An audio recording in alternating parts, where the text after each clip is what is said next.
mata. Belilah. Apa kau nak beli? Ni aku punya suka lah, aku punya duit. Simple je. Dia sekarang ni beli konten atau dia beli alat? Dia beli alat. So apa kena dengan konten? Bagaimana cara kau dapat konten tu? Curi. Curi. Ustaz, benda depan mata. Dah supplier jual. Kita beli. Supplier tu lah salah. Aduh, banyak dosa Ustaz. Istighfar bang.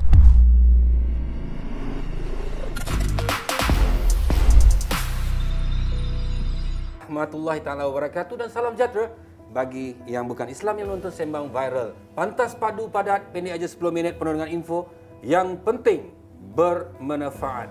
Dan bersama dengan saya Ustaz Harry sekali lagi. Ustaz, tengok apa Ustaz? Ini tengah mikir bang. Apa yang kita nak bincang hari ni? Kita bincang pasal ni Ustaz. Ada tu hari kawan saya tanya, dia WhatsApp saya, dia kata, Sembang Viral ni cuba tolong cerita sikit pasal perkembangan teknologi dekat Malaysia ni.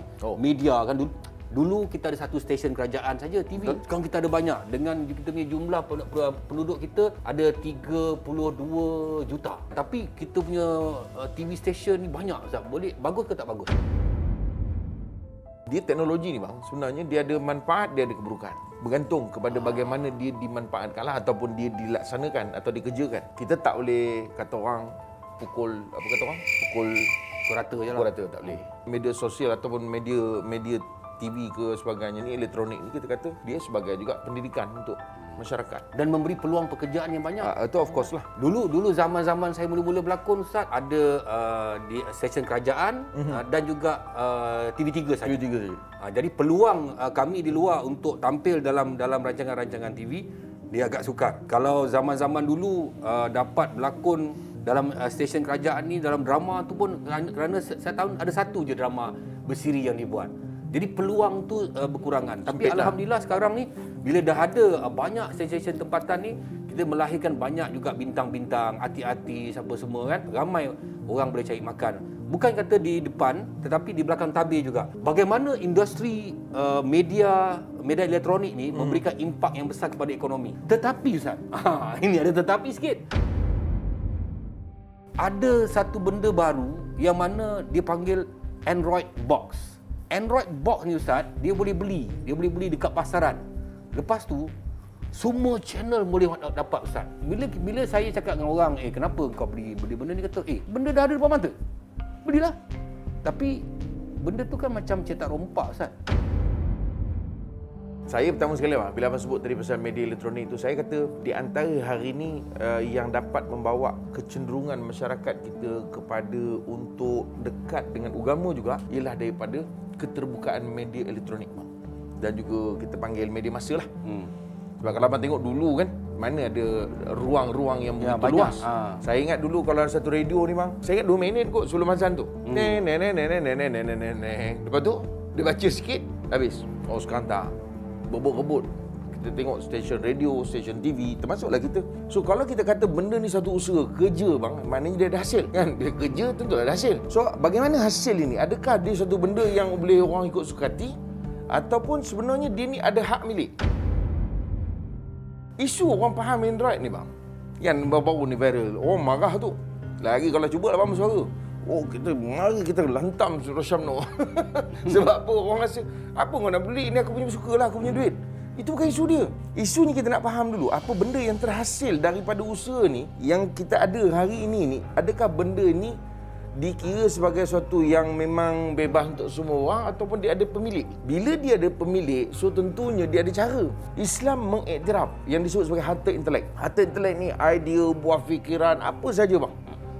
Yang hari ni kalau kita dalam konteks secara umumnya dalam industri kreatif ni, kita tak boleh nafikan bahawa dia lah sebahagian daripada harta intelek yang juga diiktiraf dalam agama.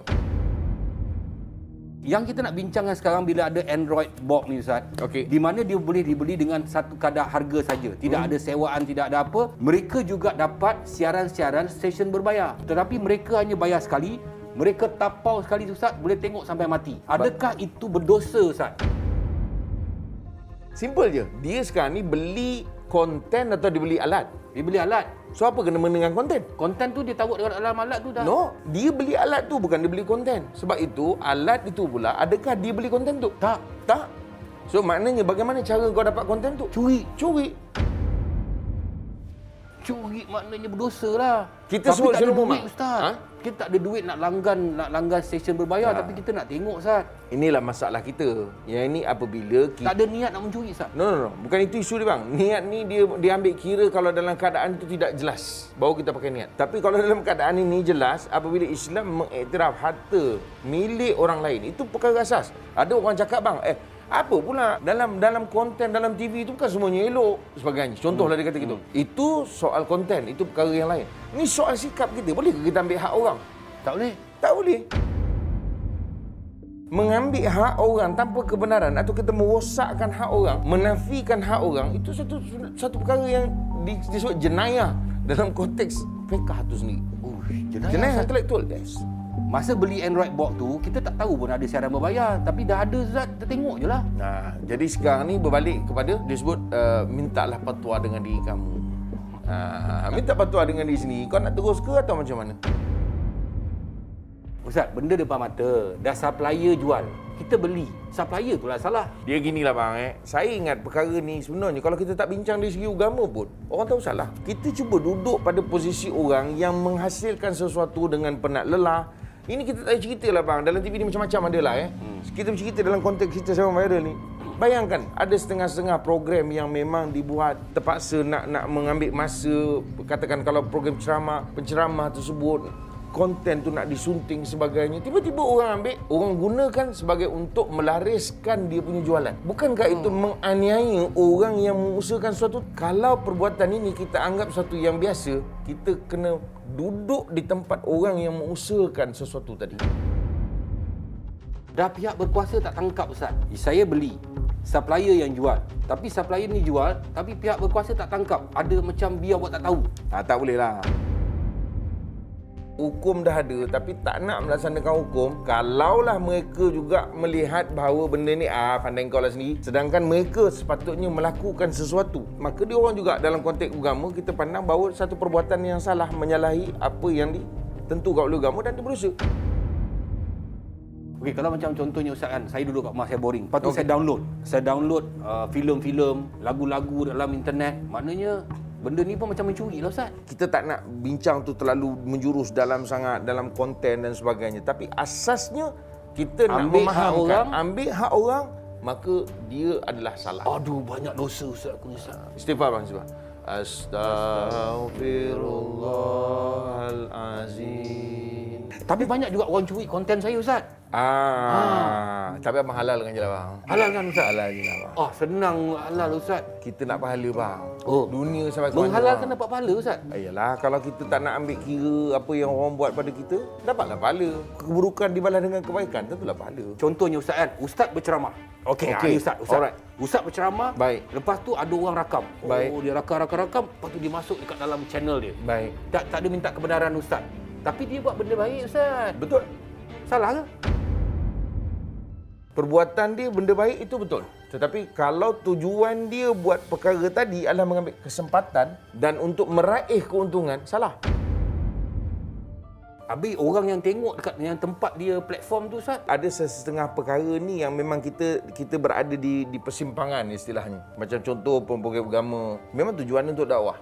Tapi kita kena ingat, ada orang yang mengeluarkan konten ni terpaksa mengeluarkan modal. Dah tu, ni lighting apa semua ni takkan percuma. Itu yang penerbit ni semua, pengarah ni takkan free, dia orang tak ada gaji. Macam masjid-masjid panggil Ustaz kan, dia orang pun ada perbelanjaan dia orang. Dia orang ada, itu satu sudut bang. Sebab itu kalau kita kata tadi, kalau kita manipulate tu sendiri benda yang berdosa. Kalau abang cerita tadi dalam konten agama misalnya, yang dia buat, apa tujuan dia?